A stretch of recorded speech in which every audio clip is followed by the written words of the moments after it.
1 जुलाई 2026 से कितना डीए बढ़ने वाला है, इसका उत्तर मिल चुका है।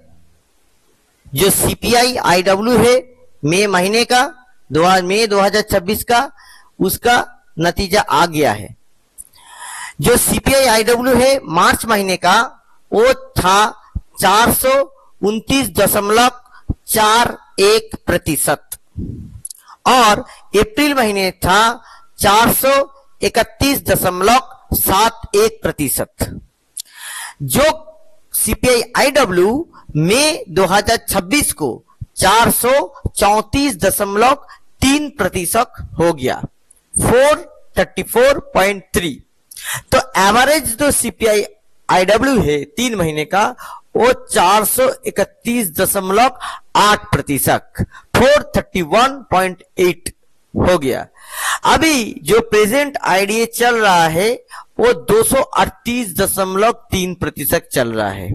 यहाँ पे बोलना महत्वपूर्ण है, ये जो कैलकुलेशन है, ये जो सेकेंड पीआरसी वाला कैलकुलेशन है, ठीक है। तो कोई अगर सीपीएससी का कर्मचारी थर्ड पीआरसी में बिलोंग करते हैं, उनके लिए एक कैलकुलेशन नहीं है, उनके लिए अलग से डेटा एक्सट्रापोलेट करना पड़ेगा। हम लोग ये सेकेंड पीआरसी वाला कैलकुलेशन कर रहे हैं, ठीक है। तो 2007 वाला जो पे स्केल है, 2007 वाला पे स्केल का हिसाब से सेकेंड पीआरसी का जो कैलकुलेशन है, उसी का हिसाब से अभी प्रेजेंटली मतलब अप टू जून जो है, जून 26 तक, ठीक है, जून 2026 तक हम लोगों का आईडीए चल रहा था 238.3%, ठीक है। ये बीएसएनएल एमटीएनएल का जो कर्मचारी है, ये लोगों का यही आईडीए था, क्योंकि ये लोग सेकेंड पीआरसी में बिलोंग करते हैं। तो मई महीने का जो सीपीआई आईडब्ल्यू है, ये निकलने के बाद आईडीए हो जाएगा 241.8%, यानी कि 3.5% का वृद्धि आईडीए में देखने को मिलेगा, जो कि जुलाई से जुलाई 2026 से लागू होगा। ये 3.5% आईडीए का वृद्धि। तो बीएसएनएल एमटीएनएल जैसे कंपनी जो सेकंड पीआरसी यानी कि 2007 का जो पे स्केल रिवीजन हुआ था वो फॉलो करते हैं, जुलाई महीने से 3.5% आईडीए वृद्धि मिलेगा।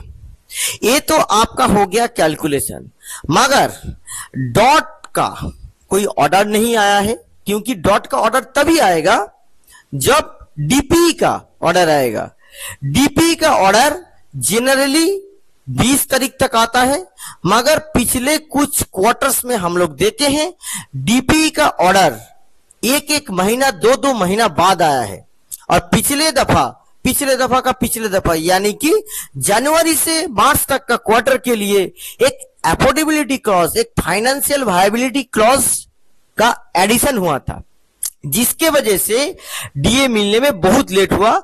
उसके बाद फिर नेक्स्ट क्वार्टर में यानी कि अप्रैल से जून तक जो था, वहां पे वो फाइनेंशियल वायबिलिटी का जो क्लॉज था उसको ओमिट किया गया। यूनियन एसोसिएशन सभी मिलके इसका विरोध किया था। इसके वजह से ही गवर्नमेंट प्रेशर में आके, मैनेजमेंट प्रेशर आके इसको ओमिट करने के ही सोचा। और इसके वजह से क्या हुआ, फिर एक नया ऑर्डर मिला और फिर बीएसएनएल सीएमडी से डीपी के पास चिट्ठी गया, डीओटी के पास चिट्ठी गया, ये सब चिट्ठी चपाटी करके मई महीने में आके फिर जो फाइनेंशियल वायबिलिटी का बात था उसको नजरअंदाज करके उसको ओके ग्रीन सिग्नल दिखा के डीए मिला। तो ये जो डीए है इसका देखना है कि डीपी का जो ऑर्डर है उस ऑर्डर में क्या बात रहता है। अगर फाइनेंशियल वायबिलिटी का कोई प्रॉब्लम नहीं होता है तो तुरंत ही डॉट का ऑर्डर निकल जाएगा और बीएसएनएल भी उस ऑर्डर को अकॉर्डिंगली इंप्लीमेंट कर देगा।